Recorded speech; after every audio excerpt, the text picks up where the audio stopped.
जय हिंद दोस्तों। यूनिक शांति डेवलपर्स पर हाल ही में एक real estate agent Amarchand Sharma द्वारा कई आरोप लगाए गए, ब्रोकरेज से रिलेटेड, फ्लैट डीलिंग से रिलेटेड। तो इस संबंध में जब हमने foundation of Mira Bhayandar property dealers association की एनुअल जनरल मीट के संबंध में जो प्रेस कॉन्फ्रेंस रखी गई थी उसमें सवाल किया, तो हमें ऐसा जवाब मिला कि ये जो कंपनी है यूएसडी यूनिक शांति डेवलपर्स, ये ब्रोकरेज बहुत जल्दी रिलीज़ करती है, ब्रोकर फ्रेंडली है, real estate agents channel partners का हमेशा बेहतर सोचती है। इतना ही नहीं, हमें ऐसा भी जवाब मिला कि पता नहीं अमरचंद शर्मा ऐसा क्यों कर रहे हैं। ये भी ऐसा कहा जा रहा है कि ये माइलेज के लिए उन्होंने ऐसा किया है, एक बड़े डेवलपर पर आरोप लगा के लाइमलाइट में आने के लिए उन्होंने ऐसा कहा है। एक चीज़ ये भी मुझे पता चली कि अमरचंद शर्मा ने ये यूएसडी के साथ 20 से 25 फ्लैट की डीलिंग भी की है इससे पहले, और अच्छे से वो डीलिंग हुई। और यूएसडी एक बड़ा नाम है डेवलपर्स के क्षेत्र में, और इन्होंने कई प्रोजेक्ट सक्सेसफुली कंप्लीट किए हैं और इनके कस्टमर्स काफ़ी सेटिस्फाइड हैं। अगर आप यूएसडी का अगर बैकग्राउंड देखें तो अगर मैं foundation of Mira Bhayandar property dealers association की बात करूं तो ये real estate agent channel partners की भलाई के लिए ही काम करता है। और अगर किसी को भी कोई तकलीफ होती है real estate agent channel partners को, तो ये फाउंडेशन सबसे आगे खड़ा रहता है उनकी मदद करने। तो मैंने ज़रूर इनसे पूछा कि क्या अमरचंद शर्मा ने आपको अप्रोच किया था इस संबंध में, यूएसडी पर जो उन्होंने आरोप लगाया है उसके संबंध में। तो इस फाउंडेशन के मेंबर्स ने इनकार किया कि उन्होंने हमें अप्रोच नहीं किया था। बहरहाल आप देखिए इस फाउंडेशन के मेंबर्स ने ये पूरे मामले पर क्या कहा। ये जो एसोसिएशन के फाउंडर है वो यूएसडी है, जितनी मुझे जानकारी है। यस। और यूएसडी पर ही इतना बड़ा ब्लेम लगा है, तो मैं आप लोग का स्टैंड अच्छे से जानना चाहूंगा अमरचंद शर्मा के। सर देखिए, हाँ, फाउंडर पर ही इतना बड़ा आरोप लगा। देखिए USD foundation of Mira Bhayandar की वन ऑफ द नहीं, हम समझेंगे मेजर, क्योंकि हमारा जो 2014 में हम लॉन्च हुए थे तो ये पूरा प्रोग्राम ही उन्होंने किया था, उनकी पूरी सोल रिस्पॉन्सिबिलिटी थी, उन्होंने स्पॉन्सर किया था, उनके पूरे गाइडेंस में हुआ था। और वो संस्था, वो ऑर्गेनाइजेशन, वो इंस्टीट्यूट, वो बिजनेस का जगह सबसे ज़्यादा फ्रेंडली ब्रोकर समझा जाता है। वहाँ लोग मिसालें देते हैं कि भाई वहाँ से ब्रोकेज फ़ौरन रिलीज़ हो जाती है, कभी किसी की शिकायत नहीं आती। तो ये खुद अपने आप में एक बहुत बड़ी शॉकिंग की बात थी, जो इतनी ब्रोकर फ्रेंडली कंपनी है उसके ऊपर ही एलिगेशन लगाना। तो हमको बहुत ज़्यादा डीप उसकी पता नहीं है, लेकिन मोटी मोटी बात ये पता है कि अमरचंद शर्मा जी ने जो फ्लैट ख़रीदा है वो रीसेल में ख़रीदा है, डेवलपर से डायरेक्ट नहीं ख़रीदा है। पहली बात, उनका जो ट्रांजैक्शन हुआ है पूरा का पूरा उस मिस्टर कुमावत नाम है जिसके साथ में उनका ट्रांजैक्शन हुआ है, एड्रेस नामी बिल्डिंग में उनके साथ उनका ट्रांजैक्शन हुआ, उनका डेवलपर के साथ ट्रांजैक्शन नहीं हुआ है। और अभी तक हमारी जानकारी के हिसाब से अभी तक डेवलपर के पैसे उस फ्लैट पर एज अ जो फ्लैट कॉस्ट होती है वो बाकी है। तो ये हमारा स्टैंड और क्लियर है। सिंपल प्रैक्टिस होती है। आप लोगों ने भी अपने लाइफ में घर जरूर खरीदा होगा, हो सकता है कि रीसेल में ख़रीदा हो सकता है डेवलपर के साथ ख़रीदा हो। तो आप लोगों को भी ये पता होगा कि जब तक कोई भी ट्रांजैक्शन बिल्डर का पूरा कंप्लीट नहीं हो जाता, बिल्डर आपको एनओसी नहीं देता, बिल्डर आपको पोजीशन नहीं देता, बिल्डर आपको चाबी नहीं देता। तो उसका लीगल राइट है। अगर इसके बाद भी अगर उस फ्लैट में कोई दाखिल है या ऐसा कुछ है तो वो कैसे है, क्या है, वो एक बहुत बड़ा सवाल है। तो अभी अगर मुझे कोई बिल्डर के यहाँ पे मैंने फ्लैट लिया है तो मैं ये सारी फॉर्मेलिटी कंप्लीट करूँगा।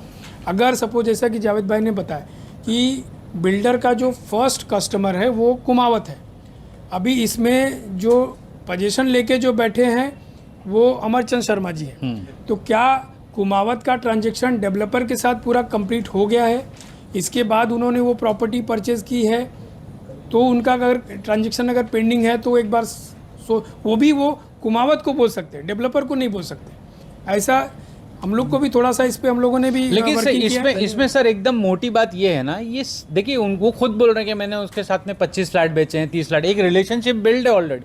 जब रिलेशनशिप की बात आती है ना तो बात उछाली नहीं जाती, वो इंटरनली बैठ के सेट होती है। तो मुझे कहीं ना कहीं मेरा ये पर्सनल ओपिनियन है कि बात को ज़बरदस्ती कुछ मीडिया में लाया जा रहा है, जबकि ये चाहते तो ये बहुत आसानी से ये सब बातें वो आराम से सेट कर सकते थे। उसके पीछे उनका क्या मोटिव है ये हम नहीं जानते, ये वही बता सकते हैं। लेकिन ओवरऑल जो बात दिखाई देती है, जिसको हम प्राइम फेसिया बोलते हैं, वो ये लग रहा है कि कोई बात ऐसी है जो छुपाई जा रही है और सिर्फ उसके ज़रिए कुछ और बताने। अमरचंद शर्मा आपके एसोसिएशन से जुड़े हुए हैं या फिर उनको जो ब्रोकरेज नहीं मिलने की जो शिकायत कर रहे हैं कमीशन की, उसके रिलेटेड आप लोगों के पास वो आए थे अपनी शिकायत नहीं। लेके? नहीं, अमरचंद शर्मा जी ने हमको इस मामले के लिए बिल्कुल भी अप्रोच नहीं किया। और फाउंडेशन, जैसा आपको पता है कि फाउंडेशन एसोसिएशन से मिलके, फाउंडेशन कोई डायरेक्ट मेंबरशिप नहीं देती है, उसके पास एसोसिएशंस है, वो मिलकर फाउंडेशन बनी हुई है। तो हमारे साथ एसोसिएशन है, और जो हमारी एसोसिएशन है अपने साथ है ना, है अपने साथ है। एक मिनट, हाँ? इनकी एसोसिएशन मेंबरशिप है, लेकिन उन्होंने कोई कंप्लेंट की नहीं, आपको कोई कभी? कंप्लेंट भी नहीं की है। बात कर रहे हैं हम लोग अमरचंद शर्मा जी की। वो एक मतलब है ना, काफ़ी साल से बिजनेस में है। अगर मुझे कोई फ्लैट खरीदना है ना, तो पहले मैं उसका पूरा बेस जानूंगा कि ये किसका फ्लैट है, क्या है, कितनी पेमेंट्स गई है, नहीं गई है, मैं उसका पूरा प्रोसेस देखूंगा ना। हम लोग एक सोसाइटी में भी जाते हैं तो शेयर सर्टिफिकेट पहले सोसाइटी से मीटिंग करते हैं कि भाई ये ओनर है कि नहीं, इनका कोई लोन चल रहा है कि नहीं, हम लोग सब प्रोसेस करते हैं, फिर लेते हैं, राइट। हम लोग अपने क्लाइंट्स के लिए भी ये करते हैं। अभी बात आई अमरचंद शर्मा जी की, जब भी उन्होंने कुमावत जी से फ्लैट लिया था, राइट, तो उन्होंने बिल्डर के पास मीटिंग की थी कुमावत जी को लेके जाके, क्योंकि तो Kumawat ji was the first owner, right. तो एक पर्टिकुलर अमाउंट कुमावत जी ने डेवलपर को दिया होगा, जो भी है। तो जब ही सेकंड बायर जब खरीद रहा है, इट वॉज अंडर कंस्ट्रक्शन में, तो उनको जाके बिल्डर के साथ बैठ के बात करनी चाहिए कि मैं मिस्टर कुमावत जी का फ्लैट ले रहा हूँ, ये चीज़ है, इसके आगे की पेमेंट्स मैं दूंगा आपको, इधर बाय वे ऑफ लोन और जो भी है। ये प्रोसेस है बिजनेस करने का। एक मुझे खरीदना है ना, तो मैं ये प्रोसेस से जाऊंगा, भाई मैं तेरा फ्लैट खरीद रहा हूँ, मैं वेंडर को भी बोलूँगा भाई मैं तेरे अलॉटमेंट पे फ्लैट खरीद रहा हूँ, पहले मुझे बिल्डर से तो मिला, तेरा फ्लैट है नहीं है, तूने कितना पैसा दिया है, कल तेरे पर 10 लाख की पेनल्टी लगी हो, इंटरेस्ट लगा हो, मुझे मालूम नहीं। वो कहाँ मालूम पड़ेगा आपको? डेवलपर के काउंटर पे। तो आपका भी वही ये सोल्यूशन है। अमरचंद जी को कुमावत जी के साथ मिलके डेवलपर के साथ मीटिंग करनी चाहिए थी। उनके जितने पेमेंट्स आए थे, बैलेंस ड्यू अगर है तो उसके बाद डिस्कशन होना चाहिए था, आगे का प्रोसेस होना चाहिए था कि मतलब ये सब प्रोसेस था जो उन्होंने फॉलो नहीं किया। क्यों नहीं किया, क्या नहीं किया, एक बड़ा एक सवाल है, इट्स अ क्वेश्चन मार्क। उनको करना चाहिए था। इंटेंशनली किया है, अनइंटेंशनली किया है, वो सब अभी तो ये मीडिया में और कुछ केस चल रहे हैं, वो सब सॉल्यूशन पेपर पे ही आएंगे लीगल। तो मैं यही जानना चाहता हूँ कि अपने पास काफ़ी सारी चीज़ें पता रहती है, लेकिन ये सब पेपर और एक का खेल ऐसा आदमी प्रदीप भाई जो इतने साल से प्रैक्टिस कर रहा है, तो उनको तो बहुत हम लोग जैसा प्रदीप भाई ने सोसाइटी से ही फ्लैट खरीदते, रीसेल का तो सोसाइटी में जाके कंफर्मेशन लेते हैं, बिल्डर से बिक रहा है। तो बिल्डर ने आपने सौदा किया, लेकिन वो सौदा नहीं हुआ तो भी आपने अपने ब्रोकरेज की डिमांड की है। नहीं, सौदा नहीं होगा तो ब्रोकरेज कैसे नहीं, होती है? ऐसा नहीं होता। मैं ना इस विषय को एक लाइन में ख़त्म करना चाहूँगा। हम लोगों ने जो भी ब्रीफिंग दी है, आप लोगों से, मीडिया से मेरी खास रिक्वेस्ट है कि आप लोग यूएसडी के ऑफिस में एक बार ज़रूर विज़िट करें, उनका भी पक्ष सुने, उनके पास भी जो फाइल्स है, जो उनके पास इनपुट है, वो आप लीजिए। इसके बाद कोई भी जजमेंट अपन लगाइए कि भाई कौन सही है कौन गलत है, क्योंकि एक पक्ष सुन के या मीडिया में कोई ऐसा एक इन्फॉर्मेशन आ गई और हम उसके बारे में एक व्यू बना के बैठ जाएं, ऐसा नहीं है। मीडिया का काम है कि दोनों पक्ष को सुनना और इसके बाद अपना उसके प्रति एक राय बनाना। तो मैं चाहूँगा कि इस विषय पे अगर आप डायरेक्टली डेवलपर को अप्रोच करेंगे तो उनके पास ज़्यादा कंटेंट है, उनके पास जो सफाई है वो आप लोग देखें, और आपको लगता है कि वो सही है कौन गलत है, इसके बाद अपना जजमेंट लें। अगला सवाल। तो इन पर इतनी आलोचना हो रही है, अगर ये डेवलपर नहीं होते और ऐसा मामला होता तो क्या होता?